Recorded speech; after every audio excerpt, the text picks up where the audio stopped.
കേസിലെ പുനഃപരിശോധന ഹർജി തള്ളിയ സാഹചര്യമാണ്. ആ സാഹചര്യത്തിലാണ് സൗമ്യയുടെ മാതാവിനോട് മാധ്യമങ്ങൾ പ്രതികരണം ആരാഞ്ഞത്. അതാണ് പ്രേക്ഷകർ നിലവിൽ കണ്ടത്. ഞങ്ങളുടെ പ്രതിനിധി സന്തോഷ് സർലിംഗ് ദില്ലിയിൽ നിന്ന് ചേരുന്നു. സന്തോഷ്, വളരെ അസാധാരണമായ ഒരു സാഹചര്യമാണ് ഇന്ത്യൻ നീതിന്യായ വ്യവസ്ഥയെ സംബന്ധിച്ച നിലവിലുണ്ടായത്. ഒരു മുൻ സുപ്രീം കോടതി ജഡ്ജിയുടെ FB പോസ്റ്റ് ഹർജിയായി പരിഗണിക്കുന്നു. അസാധാരണമായ നിയമ സാഹചര്യത്തിലേക്ക് അത് പോകുന്നു. അതൊരു കേസിന് പുതിയ മാനങ്ങളും തലങ്ങളും നൽകുന്നു. അവിടെയാണ് ഈ പരിണാമഗുപ്തി നിലവിലുണ്ടായത്. എന്തൊക്കെയാണ് കോടതി വാക്കാൽ നിരീക്ഷിച്ചത്, അല്ലെങ്കിൽ കോടതിയുടെ നിരീക്ഷണം?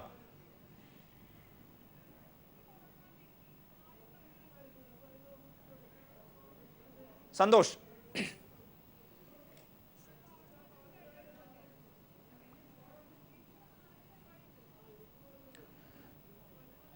അതിന്റെ ഏറ്റവും പുതിയ വിവരങ്ങൾ തന്നെ പ്രേക്ഷകരിലേക്ക് എത്തിക്കാം. സൗമ്യ വധക്കേസ് പുനഃപരിശോധനാ ഹർജി തള്ളി എന്ന വലിയ വാർത്തയാണ് ഈ മുഹൂർത്തങ്ങളിൽ നിലവിൽ ദില്ലിയിൽ നിന്ന് നമുക്ക് ലഭിക്കുന്നത്. കോടതിയിൽ നാടകീയ രംഗങ്ങൾ അരങ്ങേറി എന്നുള്ളതാണ്. മാർക്കണ്ഡേയ ഗഡ്ജു സൗമ്യ വധക്കേസിൽ ഇന്ന് കോടതിയിൽ ഹാജരായി അദ്ദേഹത്തിന്റെ നിലപാട് അറിയിക്കുന്ന സാഹചര്യം കൂടിയായിരുന്നു ഇത്. പക്ഷേ വളരെ നാടകീയമായ രംഗങ്ങൾ കൂടിയാണ് കോടതിയിൽ അരങ്ങേറിയത് എന്നാണ് നിലവിൽ അറിയാൻ സാധിക്കുന്നത്. ഒരു ഘട്ടത്തിൽ കോടതിയിൽ നിന്ന് ഇറങ്ങിപ്പോകേണ്ട സാഹചര്യം ഉണ്ടോ എന്ന തരത്തിൽ ആരായുക കൂടി ചെയ്തു ജഡ്ജി ഇക്കാര്യത്തിൽ എന്നാണ് പരോക്ഷമായ ചില സൂചനകൾ കൂടി ഇക്കാര്യത്തിൽ നിന്ന് നമുക്ക് ലഭിക്കുന്നത്. എന്തായാലും ഇക്കാര്യത്തിൽ ഒരു പുതിയ തലത്തിലേക്ക് കാര്യങ്ങൾ കടക്കുന്നു എന്ന ഘട്ടത്തിൽ നിൽക്കുന്നിടത്തു നിന്നാണ് പുനഃപരിശോധനാ ഹർജി തള്ളി എന്ന കേരളത്തെ സംബന്ധിച്ച വളരെ ദൗർഭാഗ്യകരമായ ഈ പുതിയ വിധിന്യായം കൂടി നിലവിൽ ലഭിക്കുന്നത് എന്നുകൂടി ഈ ഘട്ടത്തിൽ കൂട്ടിച്ചേർക്കേണ്ടതുണ്ട്. എന്തായാലും മുൻ ജഡ്ജി മാർക്കണ്ഡേയ ഗഡ്ജുവിന്റെ നിലപാട് കൂടിയാണ് നിലവിൽ തള്ളിയത്. ഒരു അർത്ഥത്തിൽ സ്വയം വിമർശനപരമായി ജഡ്ജിമാർ ഇക്കാര്യത്തിൽ ഒരു പുനഃപരിശോധന നടത്തേണ്ടത് അനിവാര്യമാണ്. ഇക്കാര്യത്തിൽ ഈഗോയിസ്റ്റുകളാകരുത്, ഈഗോ വെച്ച് പുലർത്തരുത് ജഡ്ജിമാർ. അക്കാര്യത്തിൽ സ്വയം വിമർശനപരമായ സാഹചര്യങ്ങൾ കൂടി പരിശോധിക്കേണ്ടതുണ്ട് എന്ന് മാർക്കണ്ഡേയ ഗഡ്ജു അദ്ദേഹത്തിന്റെ FB പോസ്റ്റിൽ പറഞ്ഞ സാഹചര്യമുണ്ട്. ഒരുപക്ഷെ ഇത് വലിയ തരത്തിലുള്ള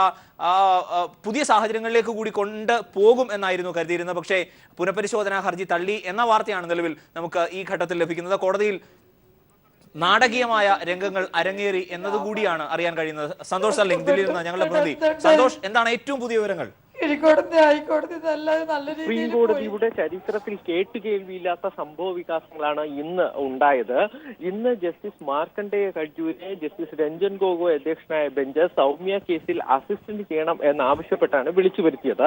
ഗഡ്ജുവിന് വരികയും ചെയ്തു. അദ്ദേഹത്തിന് 30 മിനിറ്റ് വാദിക്കാൻ സമയം അനുവദിക്കുന്നു എന്ന് ആദ്യം തന്നെ ബെഞ്ച് അറിയിച്ചു. പക്ഷെ അദ്ദേഹം പറഞ്ഞത് 1 മണിക്കൂറെങ്കിലും വേണം. തുടർന്ന് അദ്ദേഹത്തിന് സമയം അനുവദിച്ചു. അദ്ദേഹം വാദം ആരംഭിച്ചു. പ്രധാനമായും സൗമ്യക്ക് പറ്റിയ മുറിവുകൾ ചൂണ്ടിക്കാണിച്ചുകൊണ്ടാണ് കൊലപാതകി ഗോവിന്ദസ്വാമി എന്ന് സമർത്ഥിക്കാനാണ് ഗഡ്ജു ശ്രമിച്ചത്. അതിനിടയിൽ തന്നെ അദ്ദേഹം ഇക്കാര്യത്തിൽ ചില കോമൺ സെൻസ് ഒക്കെ കോടതി ഉപയോഗിക്കേണ്ടി വരും എന്ന് പറയുകയൊക്കെ ചെയ്തിരുന്നു.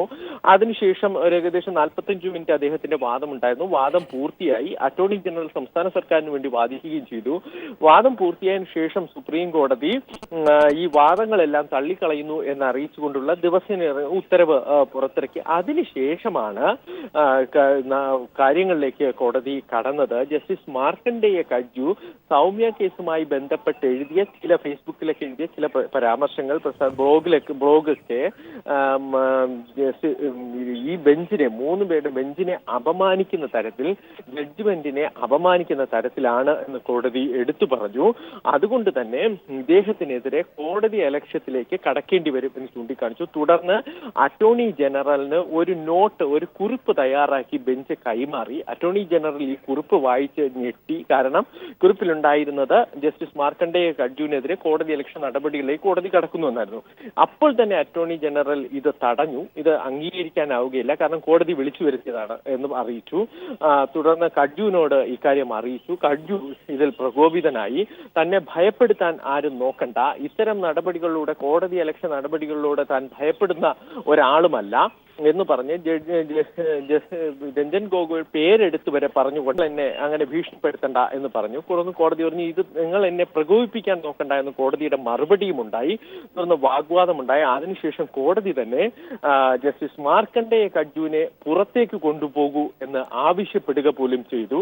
ഗഡ്ജു ഇതിൽ ക്രൂധനായി. അവിടെ ഉണ്ടായിരുന്ന അഭിഭാഷകർ റോങ് എന്ന് വരെ വിളിച്ച് പറയുക പോലും ചെയ്തു. എന്തായാലും അറ്റോർണി അറ്റോർണി ജനറലിന്റെ അടക്കമുള്ള എതിർപ്പ് വകവയ്ക്കാതെ കോടതി അലക്ഷ്യത്തിന് നടപടിയെടുക്കുന്ന നോട്ടീസ് കഡ്ജുവിന് നൽകിക്കൊണ്ടാണ് ബെഞ്ച് പിരിഞ്ഞത്. കഡ്ജു കുറച്ചു സമയം കോടതി മുറിക്ക് ഉണ്ടായിരുന്നു. അതിനുശേഷം അദ്ദേഹം ഇപ്പോൾ സുപ്രീം കോടതി വിട്ടു. മാധ്യമങ്ങളെ കണ്ടില്ല, അതിനു മുമ്പ് തന്നെയാണ് പോയത്. പക്ഷെ അദ്ദേഹം മാധ്യമങ്ങളോട് ഇന്ന് തന്നെ പ്രതികരിക്കും എന്നാണ് പ്രതീക്ഷിക്കുന്നത്. സന്തോഷ്, ഈ കോടതിയുടെ വിധിയിൽ പിഴവ് സംഭവിച്ചു, നിയമപരമായി പിഴവുണ്ട് എന്നായിരുന്നല്ലോ ഇദ്ദേഹം ചൂണ്ടിക്കാണിച്ചത്. ഇക്കാര്യത്തിൽ എന്തായിരുന്നു കോടതിയുടെ നിലപാട്, കോടതിയുടെ സമീപനം? ഈ പിഴവുകളെല്ലാം നേരത്തെ തന്നെ വാദത്തിനിടയിലും പിന്നീട് അതിനുശേഷം പുനഃപരിശോധനാ ഹർജിയിലും പല ഘട്ടങ്ങളിലായി ഉയർന്നു വന്നതാണെന്നും ഇത് തിരുത്തിയിട്ടുണ്ടെന്നും കോടതിയുടെ നിലപാട് അറിയിച്ചിട്ടുണ്ട് എന്നുമായിരുന്നു സുപ്രീം കോടതി ഇന്ന് മറുപടി പറഞ്ഞത്. അതായത് ഇദ്ദേഹം ചൂണ്ടിക്കാണിച്ച മുറിവുകളുടെ സംശയം അതിപ്പോഴും നിലനിൽക്കുന്നു. 101% ഉറപ്പ് ഇക്കാര്യത്തിലില്ല. ഒന്നാമത്തെ മുറിവ് ഉണ്ടാക്കിയത് ഗോവിന്ദസ്വാമി തന്നെയാണ്. ആ കമ്പാർട്ട്മെന്റിൽ മൂന്നാമതൊരാളില്ല എന്നിരുന്നതും ഉറപ്പ് തന്നെ. പക്ഷേ അതുകൊണ്ട് മാത്രം മരണകാരണമായ രണ്ടാമത്തെ മുറിവിന് കാരണക്കാരൻ ഗോവിന്ദസ്വാമി എന്ന് പറയാനാവുകയില്ല. സ്വയം രക്ഷപ്പെടാൻ ശ്രമിച്ചതായിരിക്കാം, അതിലുണ്ടായ മുറിവാണ്. അതുകൊണ്ട് തന്നെ വധശിക്ഷ നൽകാനാകില്ല. ഇത് അപൂർവമായ ഒരു കേസായി പരിഗണിക്കാനാകില്ല എന്നുമായിരുന്നു കോടതിയുടെ നിലപാട്. അതായത് ഇക്കാര്യങ്ങൾ പൊതുവിൽ വിശ്വാസത്തിൽ എടുക്കാൻ ഈ ബെഞ്ചിന് കഴിഞ്ഞില്ല എന്ന് കരുതേണ്ടതുണ്ടോ? കാരണം വല്ലാത്ത തരത്തിൽ പ്രകോപിതനാകുന്ന സാഹചര്യത്തിലേക്ക് പോയി. ചീഫ് ജസ്റ്റിസ് അധ്യക്ഷനായ വിശാലമായ ബെഞ്ചിലേക്ക് ഈ കേസ് കൈമാറണം എന്ന കാര്യം കൂടി അദ്ദേഹം ആവശ്യപ്പെട്ടിരുന്നു. ആ സാഹചര്യങ്ങളൊക്കെ പരിഗണിക്കേണ്ടതുണ്ട്. അപ്പോൾ എന്തായാലും ഇന്ന് കോടതി പഴയ നിലപാടുകളിൽ തന്നെ ഉറച്ചിരുന്നു. അത് ഏതെങ്കിലും തരത്തിൽ മാറ്റാൻ തയ്യാറായില്ല എന്നതാണ്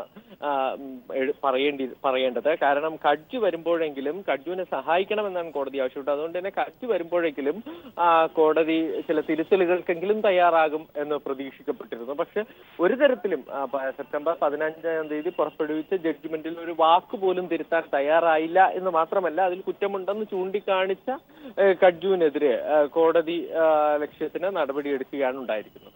ഒരു കാര്യം കൂടി, ഇക്കാര്യത്തിൽ നിലവിൽ എന്ത് നിയമസാധ്യതയും സാധുതയുമാണ് ഉള്ളത്? ദില്ലിയിലെ നിയമവൃത്തങ്ങളിൽ നിന്ന് നമുക്ക് ലഭിക്കുന്ന സൂചന ഈ സൗമ്യ കേസുമായി ബന്ധപ്പെട്ട് ഇനി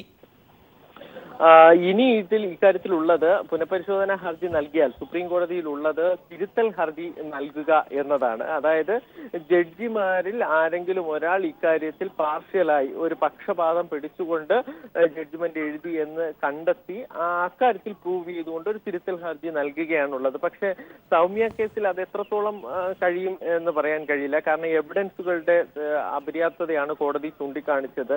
നേരത്തെ പറഞ്ഞ പോലെ തന്നെ സാക്ഷിമൊഴികൾ പോലും ചാടി രക്ഷപ്പെട്ടു എന്ന് പറയുന്നു. അക്കാര്യത്തിൽ ഒരു വ്യക്തത നേരത്തെ വിചാരണ കോടതിയിൽ തന്നെ നടത്തുകയും അങ്ങനെ അതുകൊണ്ട് തന്നെ ഒരു സംശയമുണ്ട്, ഗോവിന്ദസ്വാമിയാണോ ഇതിന് കാരണം എന്നൊക്കെ സംശയങ്ങൾ മാത്രമേ പറഞ്ഞിട്ടുള്ളൂ. ഏതെങ്കിലും തരത്തിൽ ജഡ്ജിമാർക്കെതിരെയുള്ള ഒരു പ്രശ്നം ചൂണ്ടിക്കാണിച്ചുകൊണ്ടുള്ള തിരുത്തൽ ഹർജിക്കുള്ള സാധ്യത വളരെ കുറവാണ്. പക്ഷെ ആ വഴിയും നോക്കും. ഇതുവരെ സംസ്ഥാന സർക്കാരിന്റെ നിന്നോ അല്ലെങ്കിൽ സൗമ്യയുടെ അമ്മയുടെ അഭിഭാഷകന്റെ ഭാഗത്തുനിന്നോ അങ്ങനെയുള്ള ഒരു പ്രതികരണം ഒന്നും ലഭിച്ചിട്ടില്ല. നമ്മൾ അവരെ പ്രതികരണം തേടാനുള്ള ശ്രമത്തിലാണ്. ഒരു കാര്യം കൂടി സന്തോഷ്, ഈ പ്രധാന തെളിവുകൾ കോടതി അവഗണിച്ചു എന്നിരുന്നതാണല്ലോ കാരണം മരണകാരണം അടക്കമുള്ളത്. ഇക്കാര്യത്തിൽ എന്ത് നിലപാടായിരുന്നു? എന്താണ് കോടതി നിരീക്ഷിച്ചത് കഡ്ജുവിന്റെ ഈ FB പോസ്റ്റുമായി ബന്ധപ്പെട്ട്?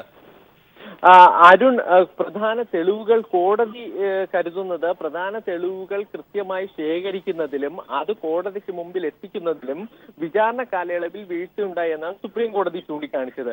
നിലവിൽ വിചാരണ കോടതിയിൽ നിന്നും ഹൈക്കോടതിയിൽ നിന്നും ലഭിച്ചിരിക്കുന്ന ജഡ്ജ്മെന്റിന്റെ അടിസ്ഥാനത്തിൽ പരിശോധിക്കുമ്പോൾ ഗോവിന്ദസ്വാമിക്ക് വധശിക്ഷ നൽകാനാവുകയില്ല. അതിന് കാരണമായി പറഞ്ഞത് ഒന്ന്, സൗമ്യ ചാടി രക്ഷപ്പെട്ടു എന്ന് കണ്ടു, രണ്ടാമത്തേത് മുറിവുണ്ടായി എന്നതാണ്. ഇന്ന് അക്കാര്യത്തിൽ മാർക്കണ്ഡേയ കഡ്ജി ചൂണ്ടിക്കാണിച്ചത് ഈ മുറിവുണ്ടായി, ചാടി രക്ഷപ്പെട്ടു എന്ന മൊഴി